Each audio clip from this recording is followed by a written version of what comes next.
Hi everybody, Kathryn Yoga Cat from Cat's Clinic. Today I'm going to show you how to do self-adjustments of the shoulders in Savasana.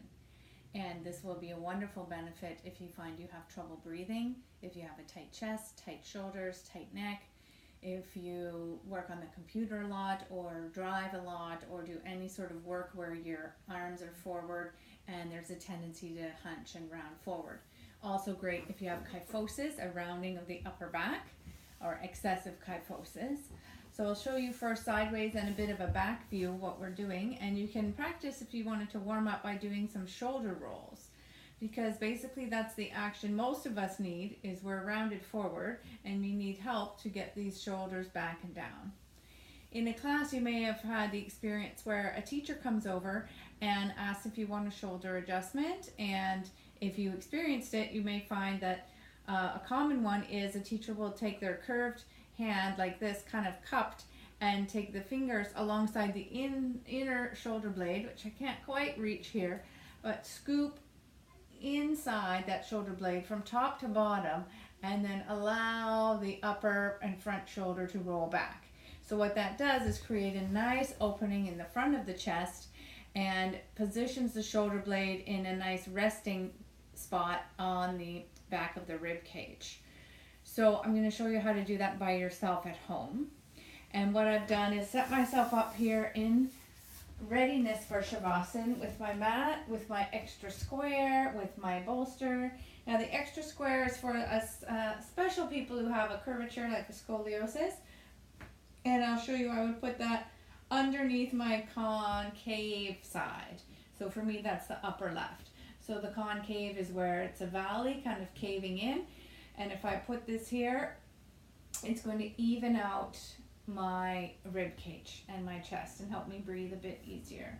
I've also got my blanket rolled up with the fold near the neck side, and I've got my bolster here, which you may or may not use, but if you were using it, it's helpful to set it up right away at the beginning. And what I do is put it here under the knees and can adjust. Some people like it under the thighs, some people under the knees. You can adjust and experiment.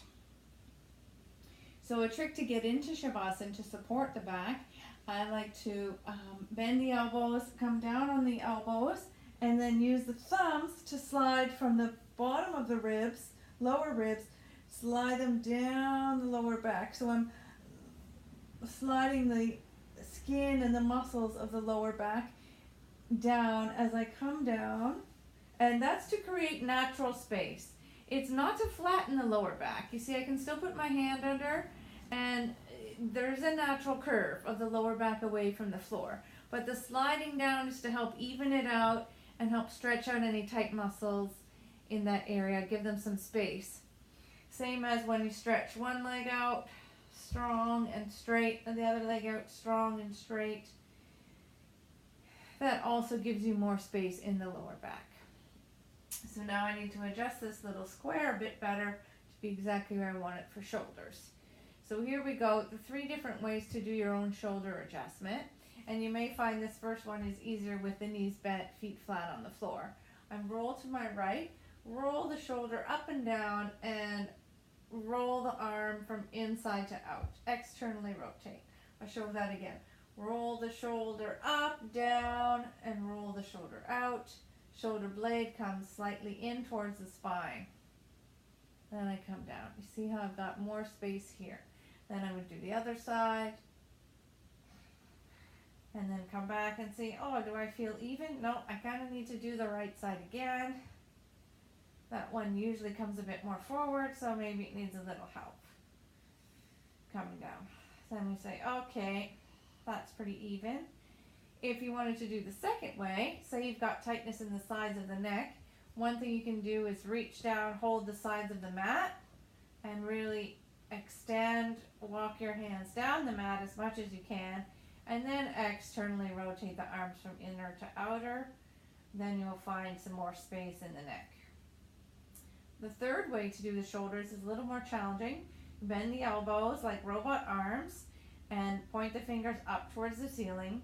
Use the strength of the arms, press down, press into the elbows, lift the chest, lift the upper back away from the floor, And see if you can relax and slide the shoulder blades in towards the spine and a little bit down before lowering down. And then you release the arms, rolling them out, relaxing the legs.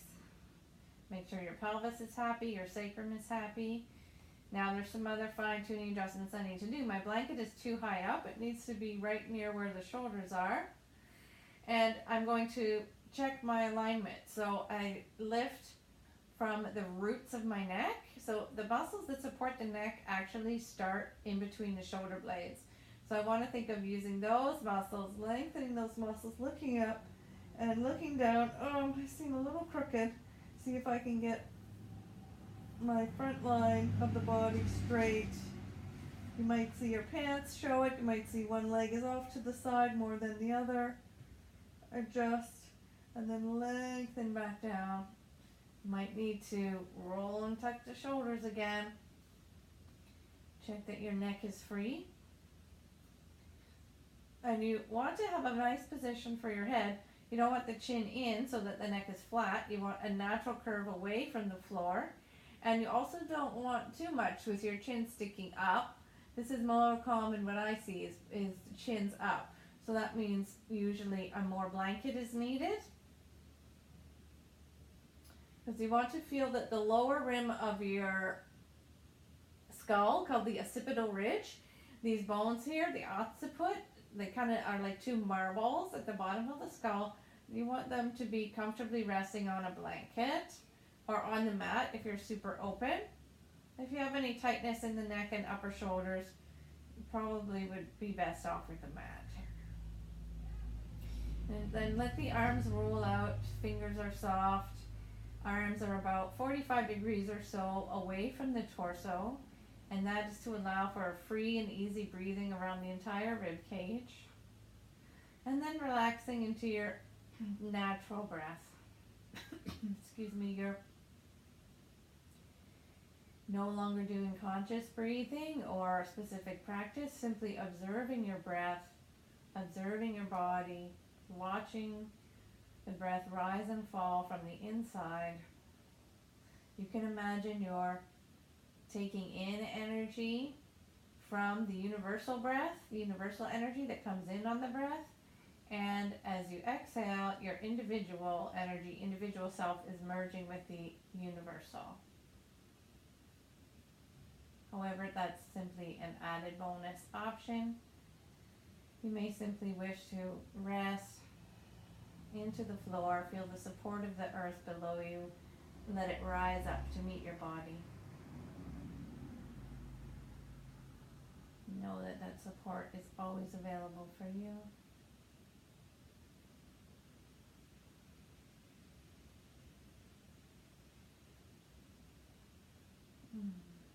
And rest as long as you can. When you're ready to come out, gently bending the knees. Take the bolster out. Inhale, usually right side, but left side is okay too. I'll roll towards you to show you. And some people rest on the blanket or rest on their forearm. Take the time to have a few breaths here on your side. And notice how your breath changed as you move to your side. And notice how your body's feeling after your relaxation. After the practice, active practice, and then relaxation practice. It's a wonderful opportunity here to listen to your body, see if it's speaking to you in any way. And a nice way to come up that is gentle on the neck and lower back is to extend the top leg out first and use the strength of the arms. So think of the head being heavy like a bowling ball. You can even tuck the chin in, relax the neck, use the strength of the arms, press the top hand down into the floor in front of the chest, and then the other arm comes in and presses as many presses as you need to come up. Head is heavy. And voila, you're now in your resting pose. Thanking yourself for your practice. Taking the time to join. your body, mind, and spirit in harmony. Thank you so much for watching. If you have any comments or questions, please leave them below. If you have any requests for any other videos about yoga, yoga tips, yoga asanas, let me know. Thanks again for watching. It's Kathryn Yoga Cat from Kat's